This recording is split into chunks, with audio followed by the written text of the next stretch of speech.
Hello friends, Arvind ATD official में आप सभी का स्वागत है। तो आज के इस वीडियो में हम मगध साम्राज्य के बारे में पढ़ेंगे। इससे पहले हमने वीडियो में पढ़ा था छठी शताब्दी ईसा पूर्व के बारे में। तो इस वीडियो का जो पीडीएफ है वो भी आपको टेलीग्राम चैनल पर मिल जाएगा। तो चलिए वीडियो को शुरू करते हैं। तो मगध साम्राज्य के बारे में देखें तो मगध साम्राज्य पर टोटल 7 राजवंशों ने शासन किया। हरेक वंश, शिशुनांग वंश, नंद वंश, मौर्य वंश, शुंग वंश, कण्व वंश और सातवाहन वंश।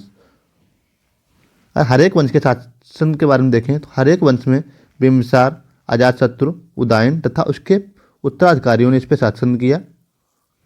और शिशुनांग वंश के बारे में देखें तो शिशुनांग वंश में शिशुनांग, काकवर्ण जो कालाशोक इसका अन्य नाम है, और उसके काकवर्ण के 10 पुत्रों ने इस पर शासन किया। नंद वंश में महापद्म नंद तथा उसके 8 पुत्रों ने इस पर शासन किया। मौर्य वंश में चंद्रगुप्त मौर्य, बिंदुसार, सम्राट अशोक, बृहद्रथ जैसे प्रतापी शासकों ने इस पर शासन किया। तो आज के इस वीडियो में हम हरेक वंश, शिशुनाग वंश और नंद वंश को डिटेल से पढ़ेंगे और ट्रिक के साथ में इसे याद करने की कोशिश करेंगे।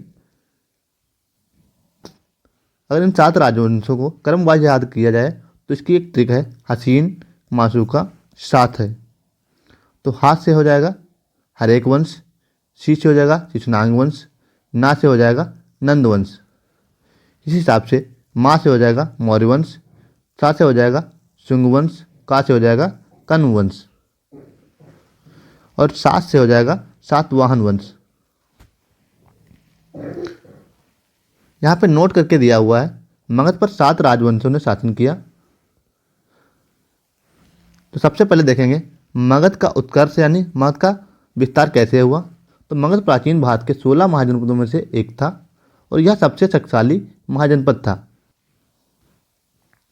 महाभारत से हमें यह जानकारी मिलती है कि मगध पर सबसे पहले बृहद्रथ वंश का शासन था, जिसके संस्थापक बृहद्रथ थे। और इस वंश का सबसे शक्तिशाली शासक जो था वो जरासंध था, परंतु इसका कोई ऐतिहासिक प्रमाण नहीं मिलता है, इसलिए इसको नहीं मानते हैं। ये सिर्फ पुराणों में ही देखने को मिलता है। मगध की शक्तिशाली होने का मुख्य कारण क्या था, मगध जो था वो शक्तिशाली कैसे बना, तो इसके बारे में देखते हैं। तो मगध के पास जो विस्तृत उपजाऊ जमीन थी यानी मैदान था वो बहुत ही उपजाऊ था।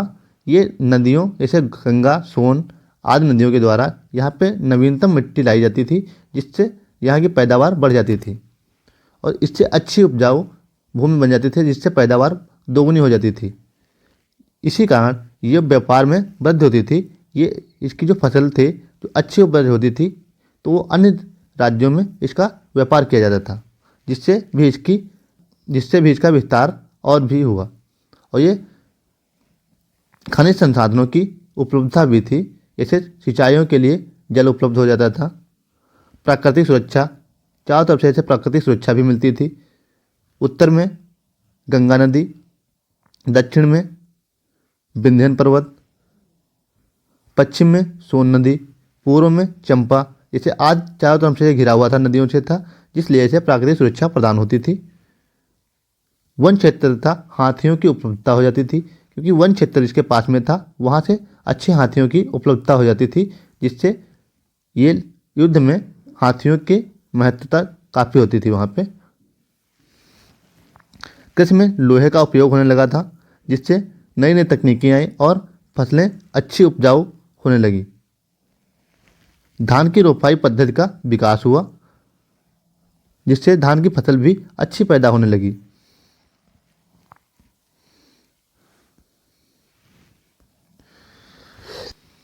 अगर भौगोलिक स्थिति के बारे में देखें तो मगध की सीमा उत्तर में गंगा से, दक्षिण में विंध्य पर्वत तक, पूर्व में चंपा से, पश्चिम में सोन नदी तक विस्तृत थी। नोट यहाँ पे दिया हुआ है शक्तिशाली राज्य कौशल, वत्स और अवंती का मगध में विलय हो गया था, जिससे इसकी सीमा का विस्तार हुआ। हरेक वंश 544 से 412 ईसा पूर्व तक रहा, जिसका जो सबसे प्रतापी शासक था 544 से 492 ईसा पूर्व तक बिंबिसार ने इस पर शासन किया। बिंबिसार इस वंश का प्रथम शक्तिशाली शासक था। इसकी प्रारंभिक राजधानी गिरिवृत थी और बाद में इसने राजगृह को अपनी राजधानी बनाया।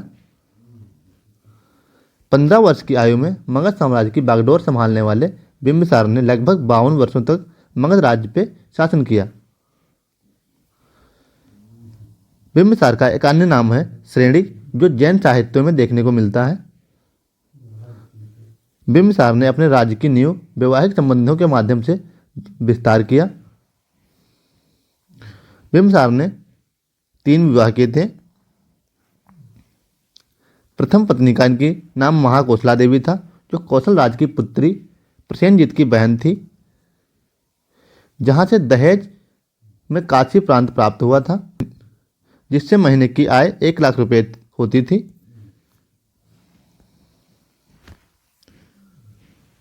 दूसरी पत्नी की अगर बात करें तो दूसरी पत्नी वैशाली की लिच्छव राजकुमारी चेलना के साथ में हुआ था, जिससे अजातशत्रु का जन्म हुआ था। दूसरी पत्नी से इनका जो पुत्र था अजातशत्रु, उसका जन्म हुआ। और तीसरी पत्नी की अगर बात करें क्षेमा, जो पंजाब के मध्य कुल की राजकुमारी थी।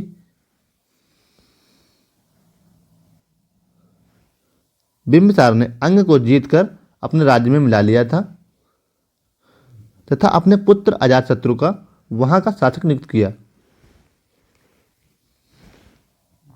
बिंबिसार ने अवंत के शासक चंद्रप्रघोष से मित्रता कर ली थी तथा अपने राजवैद्य जीवक को उसके इलाज के लिए भेजा था।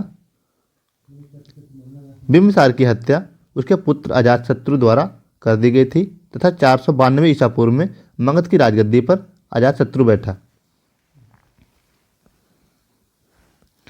इनको शार्ट में देख लेते हैं बिंबिसार के। तो इनका अन्य नाम श्रेणिक था। इनकी 3 पत्नियां थीं। कौशला देवी, जो प्रसेनजीत की बहन थी। दूसरी पत्नी का नाम चेलना, जो वैशाली की राजकुमारी थी। तीसरी पत्नी का नाम क्षेमा, जो पंजाब मध्य कुल की राजकुमारी थी। अंग को जीतकर मगध में विलय किया। वहां का शासक अजातशत्रु को नियुक्त किया। अवंत के शासक से मित्रता, वैद्य जीवक को उसके इलाज के लिए भेजा। 492 ईसा पूर्व में अपने पुत्र द्वारा हत्या।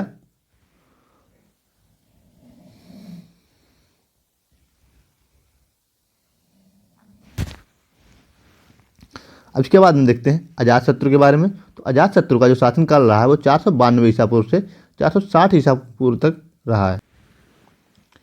अजातशत्रु का कौशल नरेश प्रसेनजीत के साथ में युद्ध हुआ था, जिसमें प्रसेनजीत की पराजय हुई और बाद में समझौता हो गया। समझौता यह हुआ कि प्रसेनजीत ने अपनी पुत्री वाजिरा का विवाह अजातशत्रु के साथ में किया। अजातशत्रु का उपनाम कुड़िक था।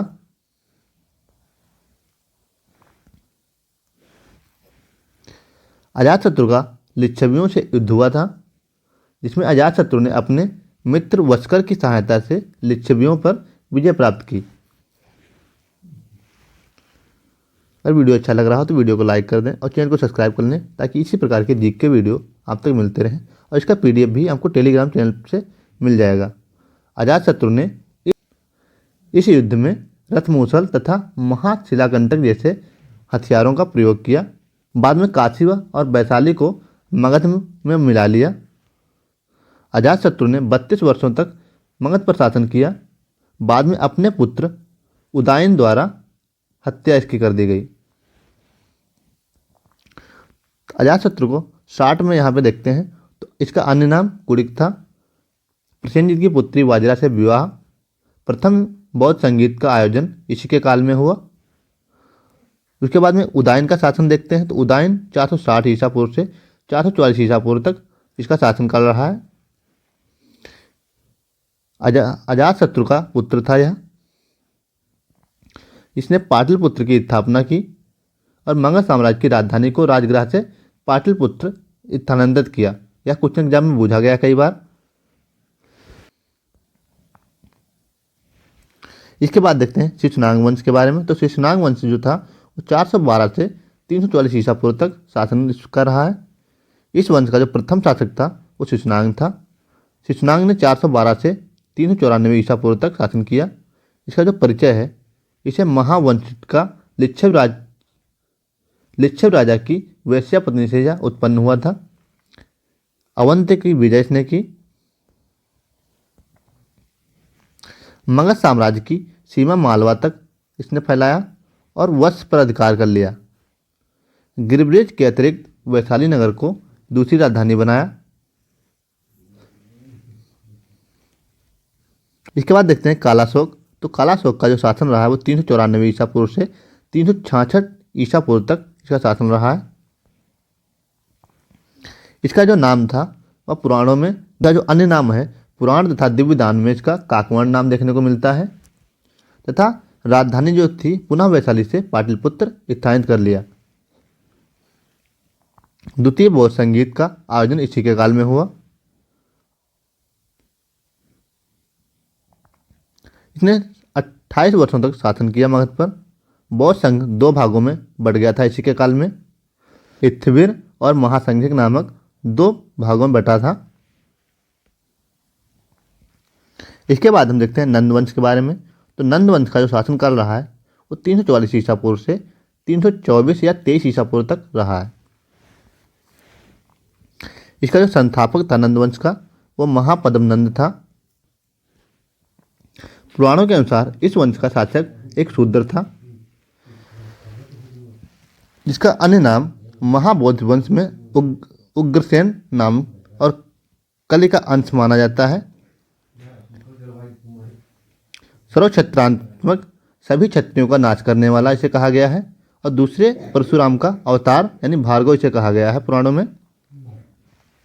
तथा इसके बारे में अन्य तथ्य देख लेते हैं। तो इसने विशाल साम्राज्य की स्थापना की तथा एक राट एवं एक क्षेत्र जैसी उपाधि धारण की। कलिंग विजय स्रोत खारवेल का हाथी गुम्फा अभिलेख में देखने को मिलता है कि इसने कलिंग पे विजय प्राप्त की, और इसका जो मित्र था वो पाणिनि था। इस वंश का जो अंतिम शासक था वो धनानंद था, जो 344 से 323 ईसा पूर्व तक शासन किया है। नंद वंश का अंतिम शासक था यह नंद वंश का अंतिम शासक था सिकंदर के समकालीन था, यानी इसी के समय में सिकंदर 326 ईसा पूर्व में भारत पर आक्रमण किया था। यह भी क्वेश्चन कई बार पूछा गया है कि सिकंदर के समकालीन कौन शासक था। तो सिकंदर के समकालीन धनानंद था, जो नंद वंश का अंतिम शासक था। इसके समय में सिकंदर ने 326 ईसा पूर्व में भारत पर आक्रमण किया। यूनानी लेखकों ने इसे अग्रमीज कहा है, और यह चंद्रगुप्त मौर्य द्वारा इसकी हत्या कर दी गई थी, और चंद्रगुप्त मौर्य द्वारा मौर्य वंश की स्थापना की गई। तो चंद्रगुप्त मौर्य द्वारा तथा मौर्य वंश के बारे में हम कल से पढ़ेंगे। तो इस वीडियो में इतना ही। अगर वीडियो अच्छा लगा हो तो वीडियो को लाइक करें और चैनल को सब्सक्राइब कर लें, ताकि इसी प्रकार के वीडियो अब तक पहुँचते रहें। तो मिलते हैं नेक्स्ट वीडियो में।